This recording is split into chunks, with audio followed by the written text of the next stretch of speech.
Hey, this is Tim Squires coming to you from one of my very favorite places, my back deck, where I can hear the birds singing in the woods behind me and listening to the traffic in the road nearby, but it's quiet. And this is Sunday morning, so I have this particular thought that's been on my mind somewhat overnight, I guess you'd say. And the thought is about worship and how important it is to worship for yourself. I mean, think about it. We've got so many things in our society that is done for you. You can go to the you can go to the internet and find somebody that will do anything for you. Angie's List or whatever. If you need, you don't have to do your own haircut. You don't have to build your own house. You don't have to do anything. You can even have somebody shop for you if you want. Do it all online. You can have things, just so many things done for you. You can have it done instantly. We'll say, for example, if you want a certain type of food cooked a certain way, there are places you can go that'll cook it for you, and you just carry it home. Maybe just take the credit for it if you want to. One thing you should not do is to have somebody else worship for you. And the reason why I'm saying that, I'm thinking about this, is all these churches that you can go to and you pretty much listen to a concert, and that's not worship. I mean, there's a place for it. I'm not going to poo-poo the worship styles. I mean, there's a place for the a concert type thing. There's always a place for it, because anywhere that you lift up God, lift up His name, lift up what He's doing, it's always an awesome thing. It's important, but you have to connect. For you, you can't. I mean, if somebody up there on a stage is connecting for themselves and leading, they can't connect for you. You have to worship for yourself. It's the only thing that's going to change you, is to come into contact with the Creator yourself, to have Him um, take all the negative things out of it. This is one of the things that happens to me in worship.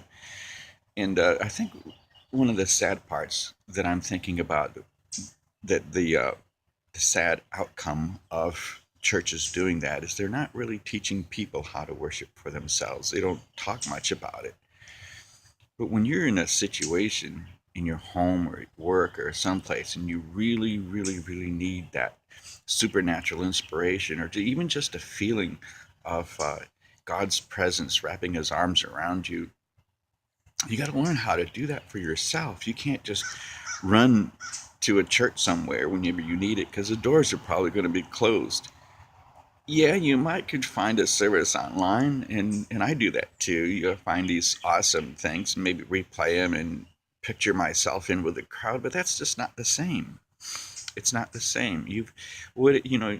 Think about, you have to be by yourself, someplace where you're by yourself, and you really need that extra little something from God, and you can't just call your favorite worship leader and have them get on the phone and sing to you.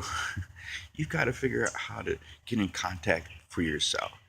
So think about it. You have some incredible Psalms and Proverbs and things in the Bible that you can read, especially the Psalms. Psalms written by David. And David was a shepherd, and David was not the lead singer of a worship band with a microphone and a guitar, his lyre, or whatever you call it.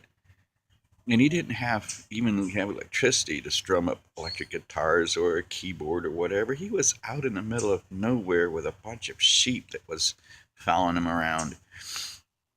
And he came up with some of the most awesome worship scriptures that you could ever read anywhere. And why is that? I mean, because he learned how to connect for himself. You hear the story of Moses, and how Moses was the apple of God's eye, and he was one who connected with God himself. He was such a close friend of God, but he didn't have a worship team following him around. He didn't have, I mean, what is the most incredible thing might have been a burning bush, but that wasn't what did it for me. He had to learn how to get in front of God for himself, find God for himself without anybody. And this is what we need to do as people who follow God. We've got to connect. And That's what I'm urging you to do. Is to, if your church isn't teaching, maybe find a leader, a worship leader, or some religious leader in your organization where you are, and tell them, look, we need to learn how to worship for ourselves. Teach us how to worship for ourselves. And if they maybe they don't know how to tell you, and if they don't, you might just need to find somebody who does, or just take it upon yourself to learn how to worship for yourself. Mosquitoes trying to bite me out here. I might tech crazy. But anyway, that's my thought for today. Learn how to do that for yourself. Worship for yourself, and you'll be so glad you did. Um, and as always, if you would like to connect with me, just either subscribe to my YouTube channel, or I'll put this in a blog. You can click the link that gives you give your email address, or leave a comment, and I'll surely be happy to hear from you. And this is Tim Squires once again. Thanks for watching. Bye.